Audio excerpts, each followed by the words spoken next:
Puji Tuhan, hari ini tanggal 18 Januari 2006, minggu ketiga di bulan Januari. Kita akan belajar firman Tuhan kembali sama-sama. Ini ada Nara juga bergabung. Yang lain sebenarnya juga mau bergabung tapi belum masuk. Eh, Oke, kita mulai dulu supaya waktunya juga bisa menyesuaikan. Kita bersatu hati dalam doa untuk kita mulai pembelajaran hari ini. Tuhan Yesus, terima kasih kami siap untuk belajar firman-Mu Tuhan melalui Komsel Zoom ini. Kiranya kami boleh mendapatkan wawasan yang baru, dan kami dikuatkan dan setiap hari kami boleh dekat dengan Tuhan melalui dalam nama Yesus. Kami berdoa dan ucap syukur. Amin. Ya, puji Tuhan. Boneva sudah 11 mendekati akhir dan perlu terus belajar, perlu terus berdoa. Kalau ujian akhirnya itu kapan, Neva? Kalau ujian akhir sih kemungkinan akhir Februari, kalau enggak awal Maret sih, Pak. Oh, puji Tuhan. Ya, hari ini kita akan belajar tentang Tuhan. Saya berjudul Republik Iman. Ini kalau bagi Nara pengulangan. Lalu, kami Kuneva minggu lalu tidak sempat belajar firman Tuhan sama-sama. Saya, saya sampaikan di sekarang, arahnya berarti pengulangan.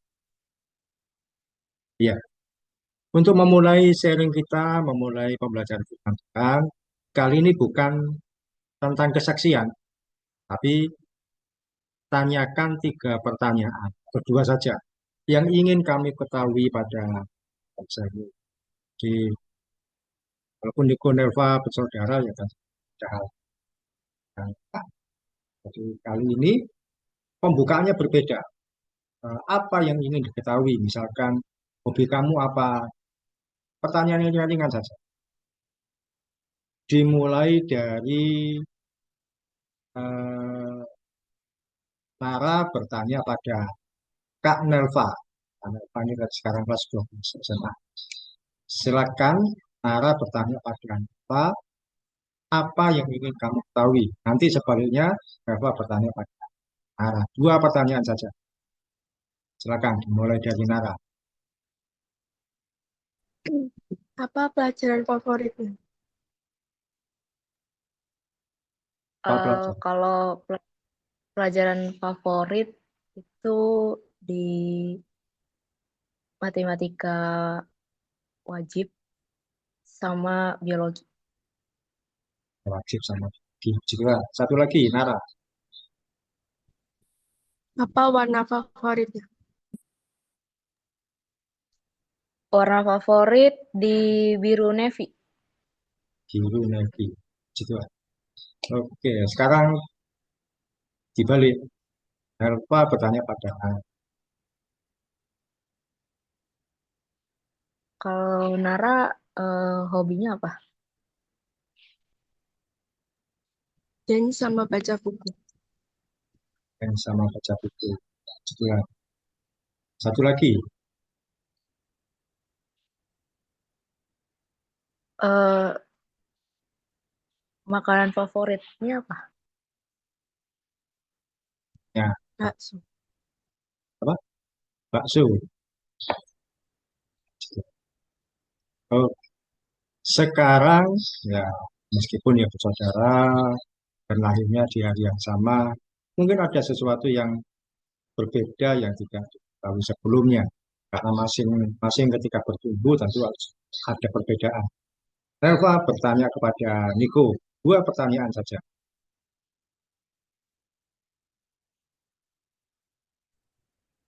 eh Paling suka warna apa?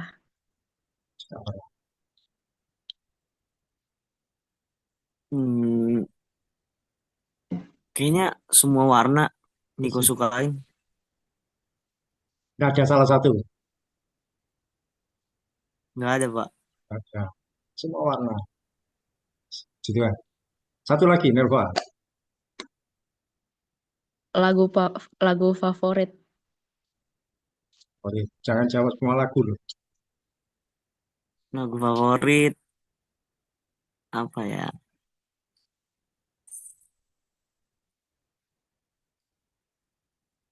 Eh, di dalam pikiran aja dah ini eh,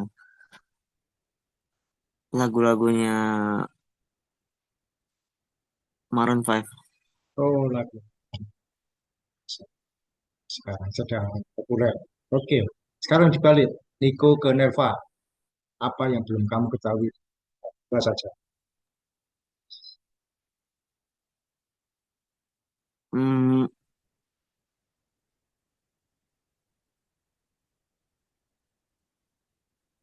eh, tingginya berapa, Hmm. Nel? Apa? Tingginya berapa, Nerva? 152 kalau nggak salah. 105. Oh, belum cukur lagi. Maksudnya kelas 12 sudah ngukur tinggi. Oke, satu lagi. Niko. Hmm, em, kalau keluar suka baju rapi apa formal aja gitu kayak pakai baju rumahan. Tergantung perginya kemana.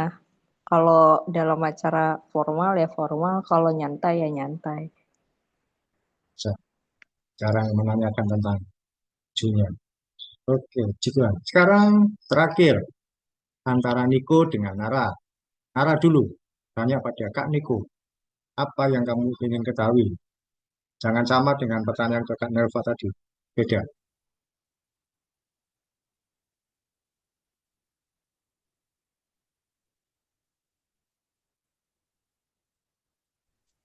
Minuman favoritnya apa? Main favorit. eh Jus jeruk. Jus jeruk. Gitu. Satu lagi. Apa?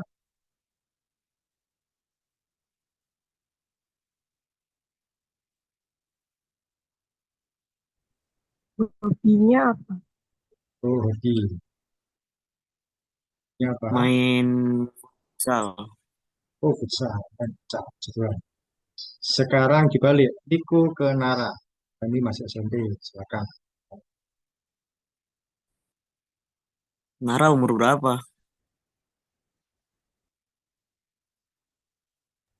13. 13 tahun. Gitu kan. Satu lagi. Oh, Nara sekolah di mana?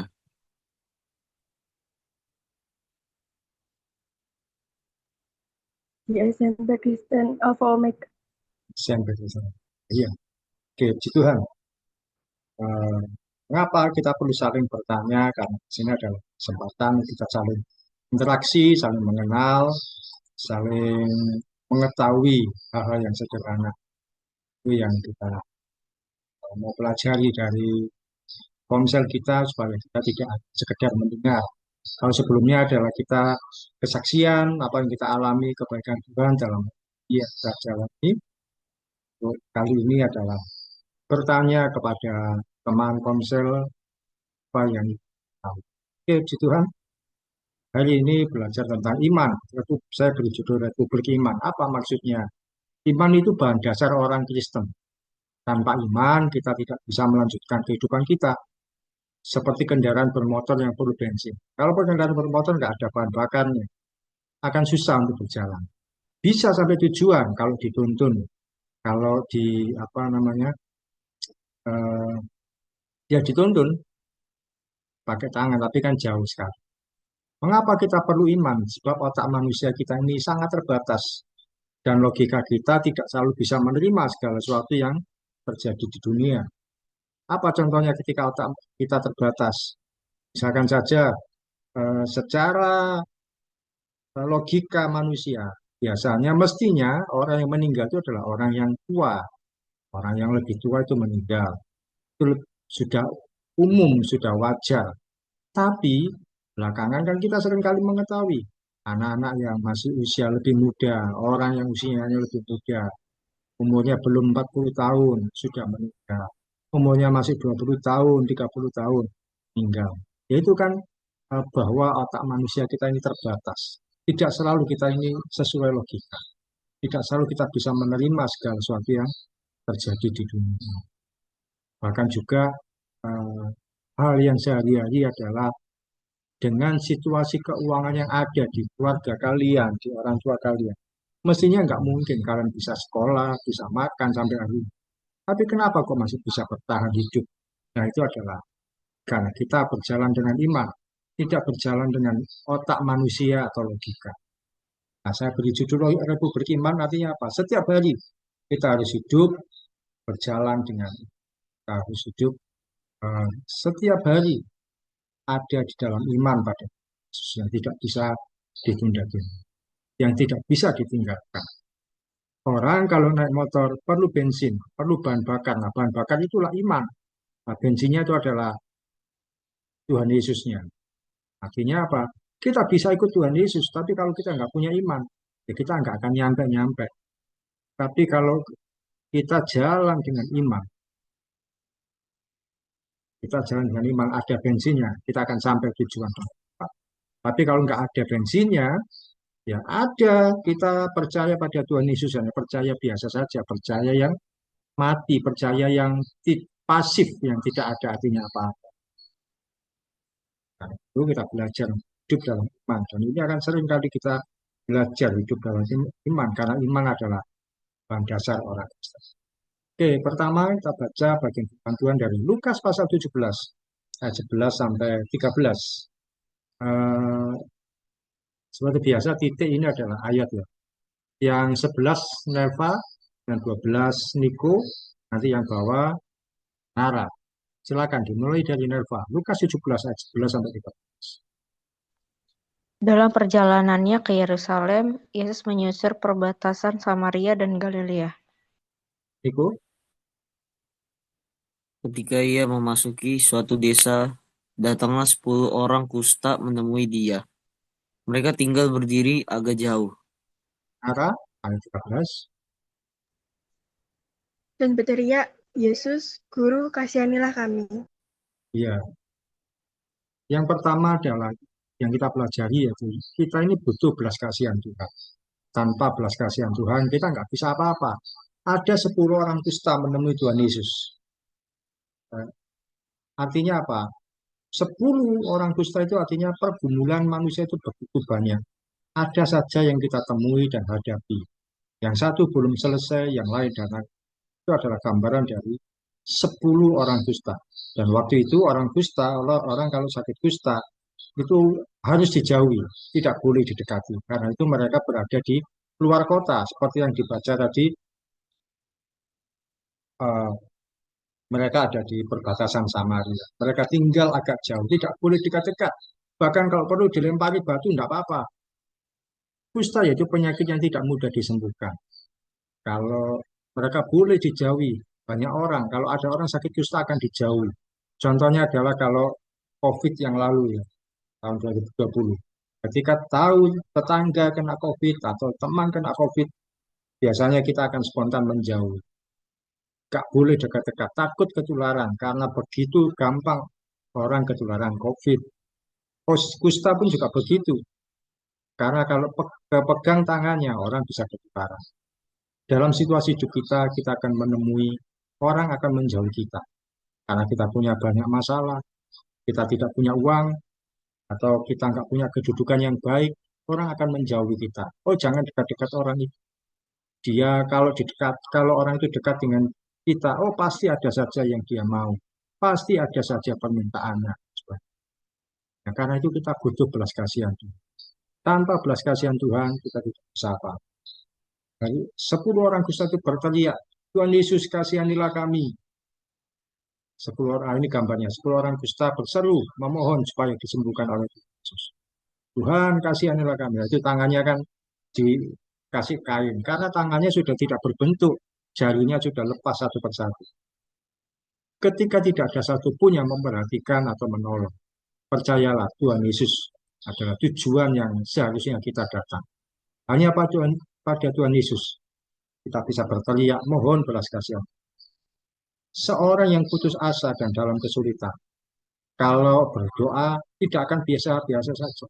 Kalian ketika mau lulus sekolah, ketika berdoa tentu nggak akan biasa-biasa saja. Dengan hati yang sungguh-sungguh, kalian berseru pada Tuhan, walaupun mungkin tidak harus berteriak ya, sampai tetangga dengar, enggak. Tapi kalian berdoa dengan sungguh-sungguh seperti orang putus asa. Tuhan tolong saya, kemana nanti ketika lulus SMA ini Tuhan? Kemana Tuhan arahkan kami? Berkati kami Tuhan. Kalau Tuhan izinkan masuk di perguruan tinggi yang negeri atau yang bekerja atau yang dimanapun. Tuhan tolong kami. Kami nggak punya uang ketika mau masuk perguruan tinggi. Kita berdoa sama Tuhan. Seperti orang yang putus asa, kita berdoa dengan sungguh-sungguh. Jadi, seperti orang kusta itu ketika mereka bertemu Tuhan Yesus, mereka berteriak, Tuhan Yesus kasihanilah kami.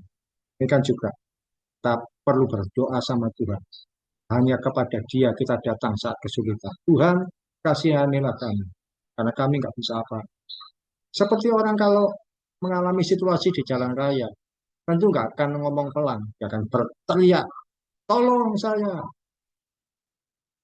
Misalkan orang apa kejamretan, nah, dompetnya atau HP-nya, tahu orang yang ambil di depan, tentu akan berteriak, minta pertolongan. Dan juga kita perlu minta pertolongan Tuhan ketika banyak masalah yang kita hadapi. 10 orang dusta artinya 10 masalah. Masalah yang banyak yang tidak bisa kita bayangkan bertubi-tubi datang. Tapi hanya pada Tuhan Yesus kita mohon pertolongan. Kata-kata penguatan saya dalam masalah dan pergumulan yang kita hadapi. Kita hanya perlu belas kasihan dari Tuhan Yesus. Hanya Tuhan Yesus yang sanggup menolong kita. Dan kepadanya kita mohon belas kasihan. Ya, kalau menurut kalian, sebutkan 2 saja. Masalah apa yang sering dihadapi oleh anak-anak muda usia sekolah, kuliah, atau awal bekerja, atau anak-anak yang usia sekolah? Karena kalian kan juga usia sekolah. Menurut kalian apa masalah yang sering dihadapi anak-anak muda? 2 saja. Menurut Nelva, anak-anak muda usia sekolah seperti kalian ini apa sih masalah yang dihadapi? Eh, Masalahnya di pikiran yang masih labil sih Pak, kayak belum bisa punya pendirian dan keputusan sendiri. Jadi kayak bingung abis ini mau ngapain ya, mau lanjut kemana gitu. Dan masih lagi bisa pesan sendiri. Dan ada lagi kira-kira apa yang sering dihadapi anak muda usia sekolah? eh Kadang suka nggak belum terlalu paham mana yang seharusnya diprioritaskan daripada yang enggak gitu. Kadang nggak tahu mana yang harus diprioritaskan, harus dikerjakan. Bingung, kerjakan ini ternyata masih ada yang penting lagi. Ya, Iya. karena kalau masalah yang jadi orang tua biasanya kan masalah keuangan. Kalau anak muda ya mungkin memang keuangan iya, tapi tidak terlalu. Nah, kalau menurut Niko, masalah apa yang sering dihadapi oleh anak-anak muda usia sekolah, usia remaja? Eh, Anak sekolah itu biasanya tuh kebingungan, terus Bingungan, kegelisahan. kesusahan, Iya, Pak. Jadi bingungan dia sama apa gitu. bingung sama keputusannya, Hmm, terus gelisah, kayak takut bener gak pilihan dia ini, terus pelajaran yang dia pikirin bingung dan keputusan yang itu, Pak. ditentukan. Ada lagi? Itu, Pak. Itu aja. Cukup. Bingung dengan keputusan yang harus diambil apa yang harus dikerjakan. Juga dalam hal pelajaran, juga mengalami kesusahan. Ya itu biasa dihadapi oleh anak-anak pada usia sekolah. Tidak jarang karena masalah pelajaran pun anak-anak muda akhirnya putus asa, tidak berani melanjutkan hidupnya karena merasa susah, waduh nggak bisa dikerjakan. Kalau menurut Nara, Masalah apa yang sering dihadapi anak muda usia sekolah? Dua saja.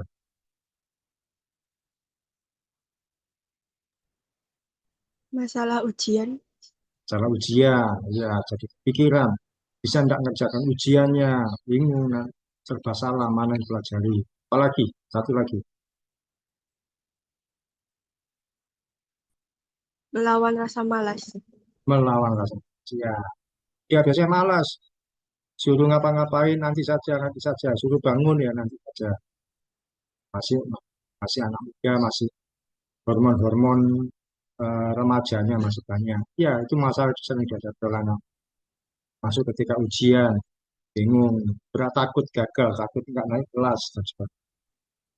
Oke, yang pertama kita perlu belas kasihan Tuhan dalam berbagai situasi yang kita hadapi. Dan anak muda juga punya masalah yang berbeda sendiri.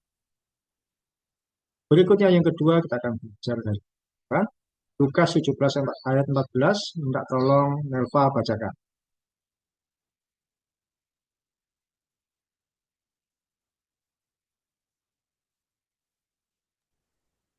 Lalu ia memandang mereka dan berkata, "Pergilah, perlihatkanlah dirimu kepada imam-imam, dan sementara mereka di tengah jalan mereka menjadi tahir."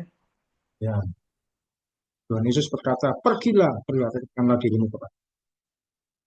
Karena apa? Orang yang sakit kusta itu sudah ada daftarnya di bait suci. Imam-imam sudah punya daftar. Oh, orang-orang ini yang sakit kusta. Sehingga ketika mereka diasingkan keluar kota, mereka imam-imam sudah tahu siapa saja yang sakit. Karena itu ketika Tuhan Yesus berkata, pergilah kepada imam. Itu apa? Menunjukkan diri. Ini saya sudah sembuh. Jadi mereka akan dilihat di daftarnya. Oh, nama ini. Ya, ya. Sepunya sakit kusta. Nara, bacakan. 2 Korintus 5 ayat 7. 2 Korintus 5 ayat 7. Sebab hidup kami ini adalah hidup karena percaya, bukan karena melihat. Ya, Tuhan berkata, hidup kami adalah karena percaya, bukan karena melihat. Poin kedua kita pelajari adalah kita perlu melangkah dengan. Kalau diperhatikan, di sini ayat yang dibaca daripada ada tidak Tuhan Yesus mengucapkan kata-kata kesembuhan? Biasanya kalau menyembuhkan orang kan Tuhan Yesus berkata, eh, kamu akan menjadi sembuh atau sembuhlah dari sakitmu atau apapun, kamu sudah disembuhkan dan sebagainya. Di sini ada tidak kata-kata bahwa Tuhan Yesus menyembuhkan? Ada tidak Nerva? Kata kesembuhan atau doa kesembuhan?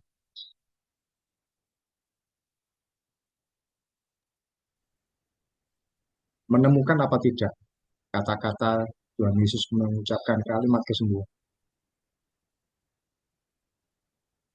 Ada Mana? Yang mana?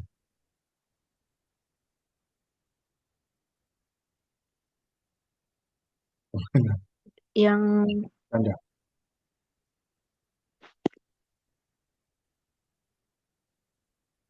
menemukan apa tidak?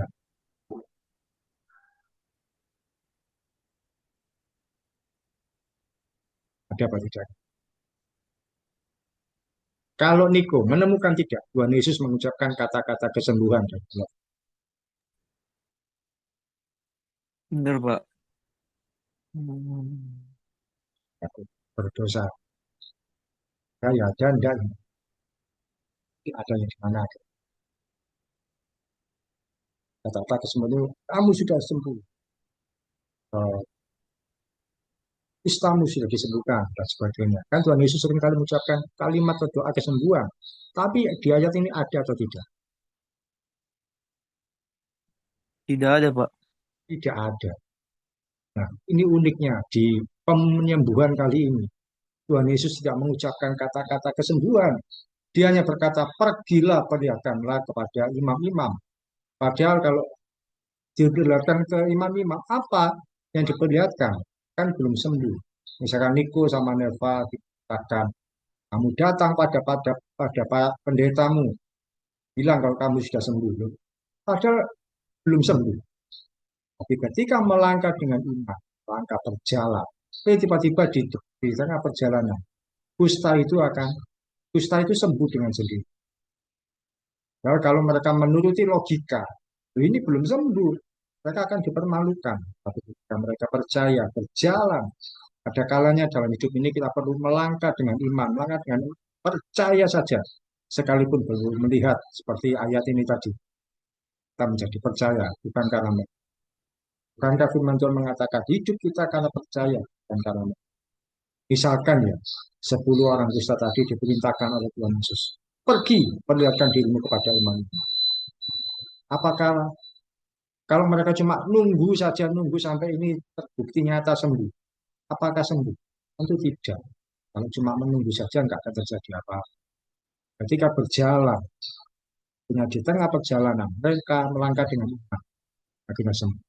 Nah ini gambarnya, 10 orang kusta disuruh Tuhan Yesus menghadap imam di bait suci. Kalian berjalan ke bait suci, tunjukkan ke imam-imam kalau kalian sembuh.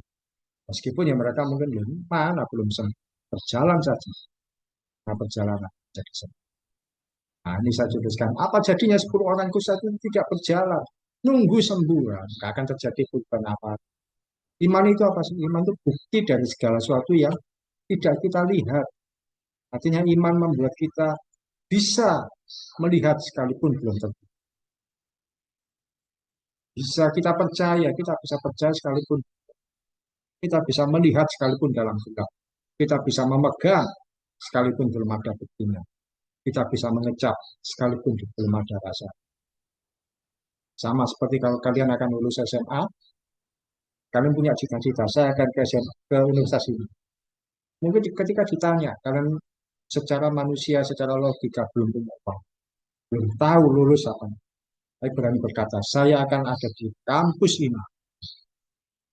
Ketika saya dulu kuliah, sebelum kuliah, mau lulus SMA, berdoa di Bukit Doa, saya merasa bahwa saya akan kuliah di UNESA, Universitas Negeri Surabaya. Ketika orang bertanya ya, saya jawab aja, saya nanti kuliah di UNESA, jurusan PPKN.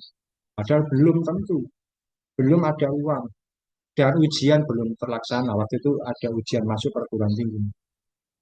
Ketika saya ikuti ujiannya, ya sudah saya yakin saja sampai nama saya tertulis di koran kalau lulus. Dulu kan kalau namanya lulus itu tertulis di koran, lulus di masuk di kampus yang di. Ya akhirnya kita masuk ya, man. Dua, melangkah dengan ini. Belajarlah untuk menjadi percaya sekalipun belum melihat hasil. Percaya bahwa saya akan mengalami. Sekalipun hasilnya sekarang ini belum terlihat.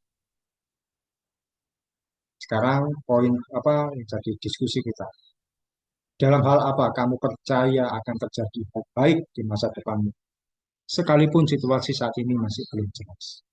Kalau menurut Niko, dalam hal apa kamu percaya akan terjadi hal baik? Hmm, akan menemukan jalan pastinya tentang apa yang Niko mau Oh, di masa depan. apa kira-kira contoh kuliah atau pekerjaan atau apa? Apa masa depannya Iya, apa? antara kuliah, bekerja, terus sama jurusan yang Niko mau masih belum jelas. Tapi moganya Niko percaya kalau yang Niko pilih akan jadi hal baik di masa depan. Segera temukan, kemudian doakan. Tuhan saya mau kuliah di sini. Jurusan ini, di kampus ini. Nggak tahu bagaimana caranya, tahu bagaimana biaya. Bawa dalam doa pada Tuhan akan menyediakan.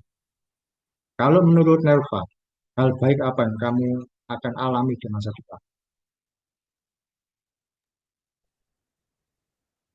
eh tentang dalam situasi saat ini sih Pak, kayak pemilihan jurusan dan universitas untuk ke perguruan tinggi.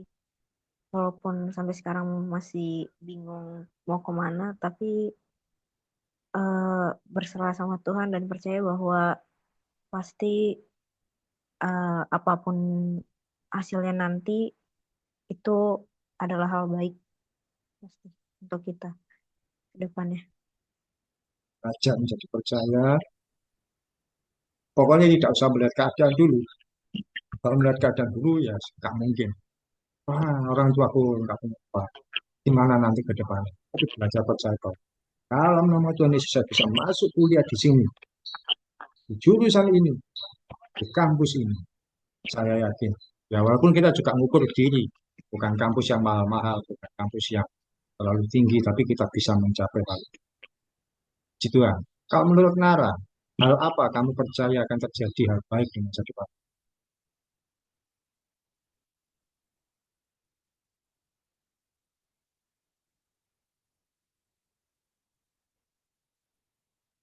Hmm, Masuk SMA yang aku mau. Masuk SMA yang tahu.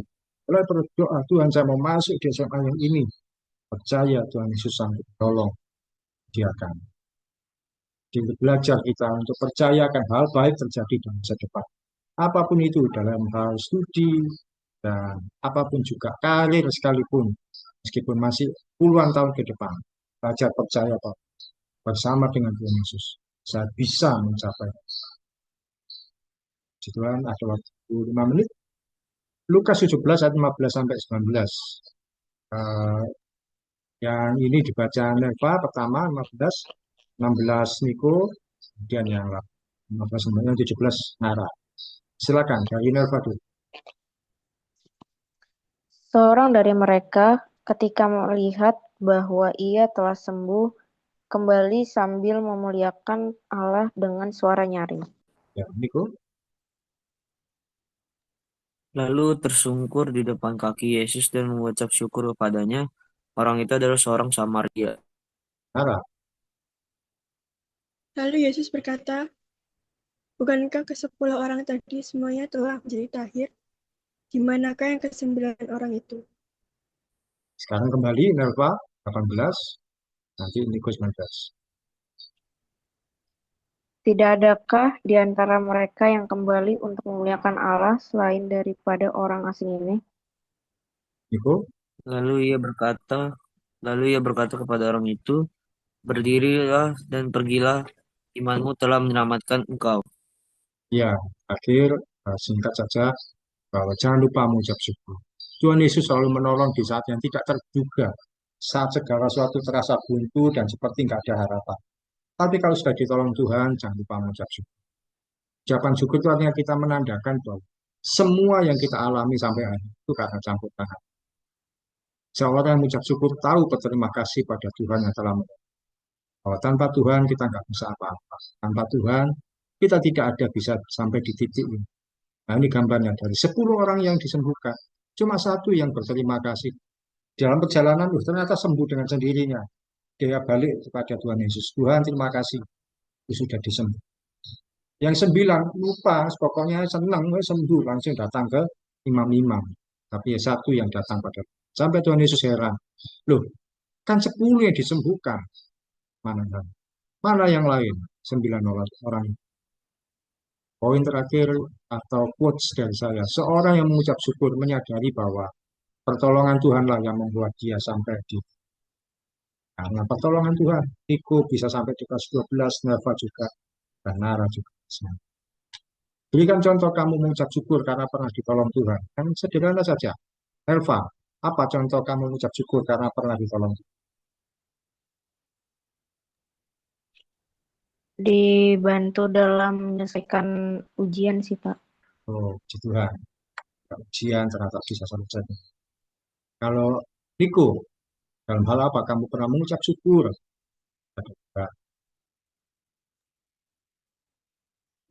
Banyak sih Pak, kayak salah satu contohnya kayak eh,